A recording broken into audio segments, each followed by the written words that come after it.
अभी जैसे कि आगामी 2022 महानगर पालिका इलेक्शन लगने वाले हैं सोलापुर में, तो जैसे हम सब जानते हैं कि हर पक्ष ने अपने अपने तरीके से तैयारियां चालू कर दी है। वैसे ही ऑल इंडिया मजलिस इत्तेहादुल मुस्लिमीन सोलापुर शहर के साथ साथ सोलापुर के जो अलग जो दूसरे तालुके भी हैं जहाँ पर कॉरपोरेशन इलेक्शन वहाँ पर भी होने वाले हैं, तो वहाँ की भी तैयारी हम लोगों ने ज़ोर शोर से चालू कर दी है। जिसका एग्जाम्पल आपको काफ़ी दिनों से दिख रहा होगा कि MIM पार्टी ने अपनी पक्ष बांधने का काम अलग अलग किस्म की विंग्स बना के हम लोगों ने चालू की है, जिसमें स्टूडेंट्स विंग है, महिला विंग है, यूथ विंग है, कामगार विंग है, वाहतुक संगठन है। ऐसे अनेक विंग्स का हम लोगों ने स्थापना की है, जिसका हम लोग फ़ायदा उठाकर जिसके थ्रू हम लोग पार्टी को मजबूत करने का काम करेंगे और आने वाले टाइम में आप लोगों को इसका बखूबी इसका रिज़ल्ट दिखेगा, मेरा ये मानना है। और रही बात जैसे आप लोगों ने सवाल किया कि कुछ लोग आउटगोइंग चालू है, तो वैसे ही हमारी पार्टी में इनकमिंग होने वाली है क्या, तो मैं आपको बताता चलूँ कि बहुत सारे लोग हमारे संपर्क में हैं, हमारी काफ़ी मीटिंग्स हो रही है हमारे पास। मैं समझता हूँ, मैं ये बोलना गलत नहीं होगा कि इच्छुकों की सबसे अगर ज़्यादा गर्दी है तो MIM पार्टी के पास है। तो अगर लोग गए हैं कोई, सबसे पहले तो मैं आपको करेक्ट कर दूं कि MIM पार्टी का एक भी पदाधिकारी अब तक ऑफिशियली पार्टी छोड़ के नहीं गया है। तो जैसे मैं बोलता हुआ आया हूं कि जब तक कोई जाता नहीं मैं उसको गया हुआ नहीं समझता हूं। वो लोग अभी भी MIM में है और कुछ लोग अभी किसी का प्रवेश का प्रोग्राम लिया गया था जिसमें MIM नाम ले रहे थे। तो मैं ये बोलना चाहूँगा कि उस प्रोग्राम में एक भी MIM का कार्यकर्ता ऑफिशियली जो पदाधिकारी है वो एक भी नहीं गया था। तो ये खाली बस गलतफहमी फैलाई जा रही है शहर में। हमारी तैयारी बहुत अच्छे से चालू है और आने वाले इलेक्शन में हम सिर्फ मध्य सोलापुर को ही टारगेट नहीं कर रहे हैं, इसके साथ साथ उत्तर सोलापुर है, दक्षिण सोलापुर है, हमारा अक्कलकोट तालुका है, मोहोड़ है, पंढरपुर है, जहाँ पर भी नगर परिषद इलेक्शंस भी होने वाले हैं। अगर हमको अच्छे उम्मीदवार मिलेंगे तो MIM पूरी ताकत के साथ इन सारे इलेक्शन लड़ेगी और हमारे जो भी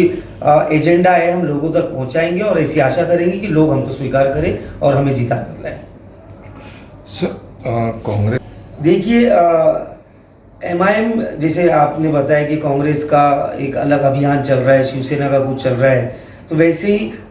MIM भी सबसे पहले हम लोग हमारा एक कैडर तैयार कर रहे हैं। हमारा जो अभी तक कैसा था, ये थोड़ा बिखरा हुआ मामला था, ये संगठित नहीं किया गया था। तो मेरी पहला प्राधान्य यही है, कोशिश यही है कि इन सबको एक ऑर्गेनाइज तरीके से मैं एक टीम बनाऊं, जो जिस टीम के अलग अलग हेड्स होंगे और उस तरीके से हम लोग पहला काम हम लोग खुद एक ऑर्गेनाइज टीम बनाने का कर रहे हैं। और जैसे कि हम लोग लोगों के बीच में जाना ज़्यादा प्रीफर कर रहे हैं। हम लोग घर घर जाकर अभी लोगों की समस्या जान रहे हैं और हम लोग हमारे काम पर ही फोकस है। तो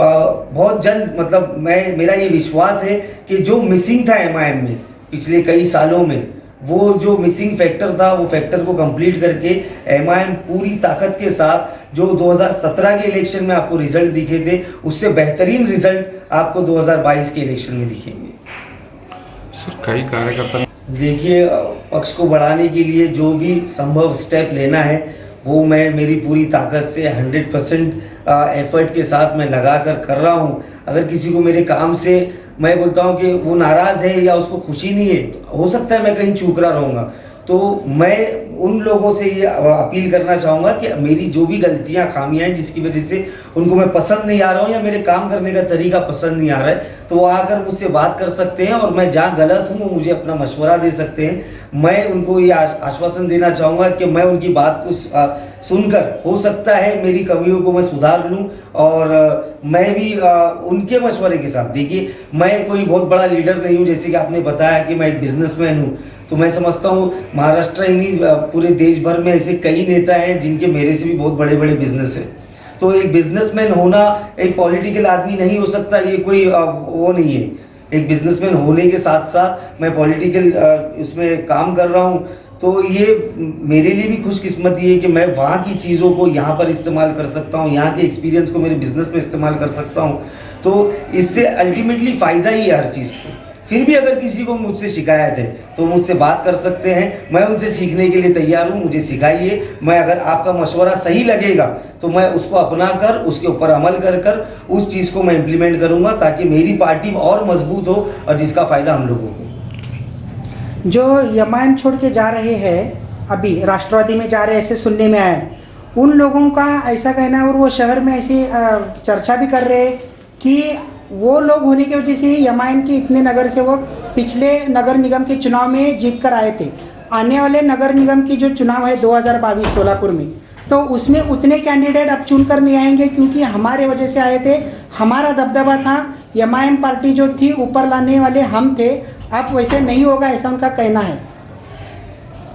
2014 में जो इलेक्शन हुआ उसके बाद एमआईएम